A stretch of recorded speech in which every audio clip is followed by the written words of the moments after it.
If you ever wanted to learn... Am I on the right? Communiteach. Yep. Not letting me. Probably. Did I spell it right? Yep. That's interesting. Oh, you can go ahead. Oh, I can try. Okay. Try without www. Oh, okay. If you ever wanted to There you learn Yeah. web design, raise your hand. Sure.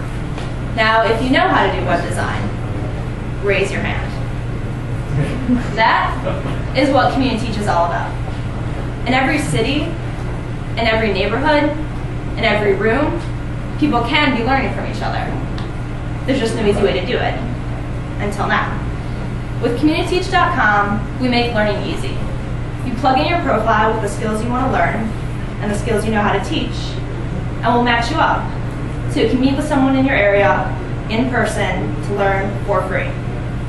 You can learn both one-on-one through messaging individuals on our website or in groups.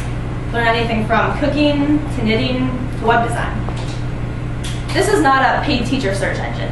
It's a completely new way to interact with one another and learn for free. In addition to marketing our website through traditional social media means, we'll also work through existing networks, like members of the TechCrunch meetup, who already want to get to know each other better and now have a way to strengthen their network. And also through event-based advertisements.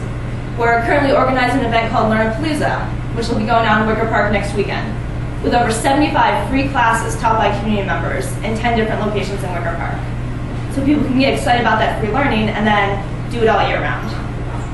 And we'll generate revenue through, among other things, skill-based advertisements and premium networks for corporations. And that's Communiteach. So what do you want to learn today? How long is it?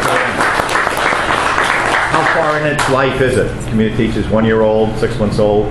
It's probably about 8 months old. For the first 4 months, I personally had a bias towards one-on-one learning, so the website was set up to easily message people individually. But we found that a lot of people, although it's easy to sign up, there's a barrier to individually messaging someone.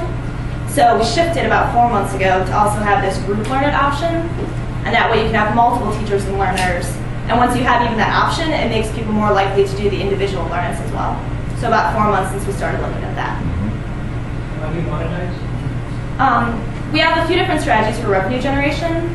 One of them is working with corporations who have an incentive for their employees to exchange job-related skills. We're also looking into skill-based advertisements and some other strategies as well involving directing our customers to other platforms to further enhance their learning. Have you thought about sponsorship as like these guitar lessons sponsored by Guitar Center or? Yeah, absolutely. We currently have one small sponsorship for running Learn It, being sponsored by the running company she works for, but there's a lot of different opportunities there. Like someone like Home Depot, they have such an incentive to get people to be doing home appliances, so they definitely want to encourage people to learn about different projects. But that's a great idea. What about the risk of meeting strange people on your own? Yeah, I think that's a great question. We have some safeguards in that, including encouraging people to meet in person and also having a review system on our website. So once you meet with somebody, you can, before you do that, you can see the reviews. We also want to incorporate social networking in it. So again, if you're working through existing networks and you see someone's a member of your university or a member of TechCrunch, then you know you have a better reason to trust them. And we have seen through Craigslist Meetup that there is this desire to have new ways to meet up with each other in person.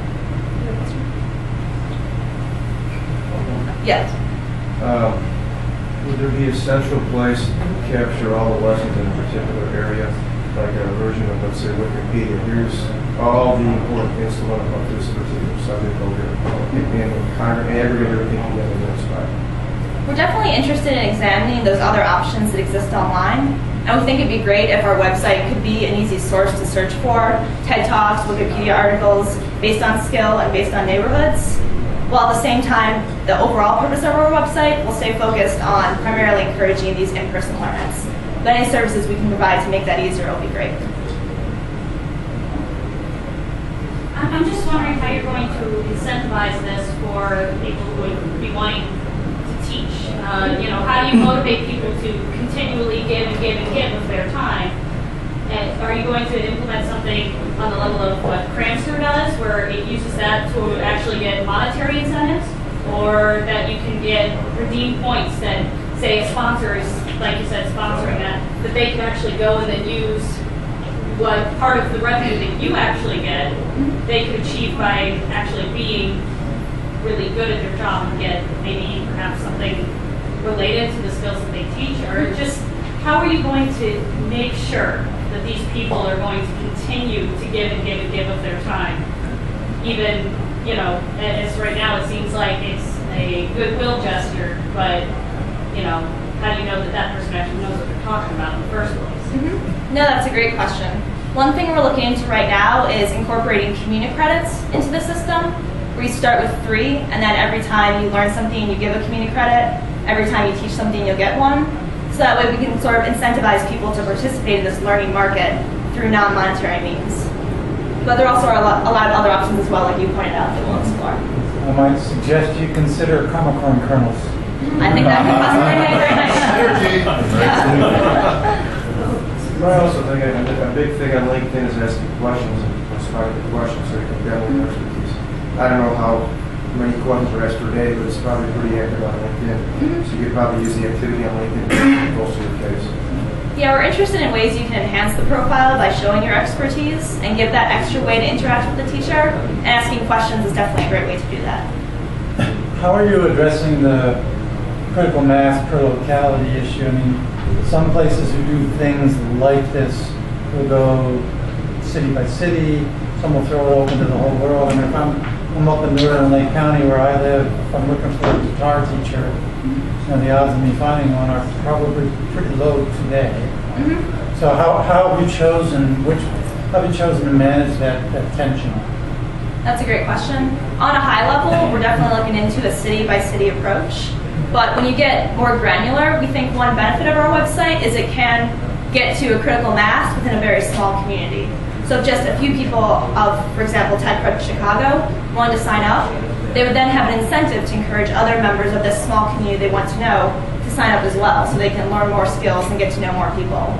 So we've tested this out in Pittsburgh with a few community centers, and are currently looking into a few meetup groups in Chicago to, again, figure out a way to strengthen existing communities and give our users an incentive to be a net promoter because they get to increase the skill base that way. Do you have like an alphabetized list of everything you can put on the site? We don't currently have it listed on the site and our homepage, although that's something we're looking into. For each community or each network, having a list of all the skills people want to learn and all the skills people want to teach. And then we can also use that to encourage people to go progressively outside their network. You can create networks right now, so I might have a network of Sarah and her posse with maybe 12 of my friends. And I'll use that to learn a few skills, but then the website will remind me that nobody in my network can currently teach knitting, but there's 3 other people in Chicago who can teach knitting. So have people go progressively outside that. Cool. Thank you very much.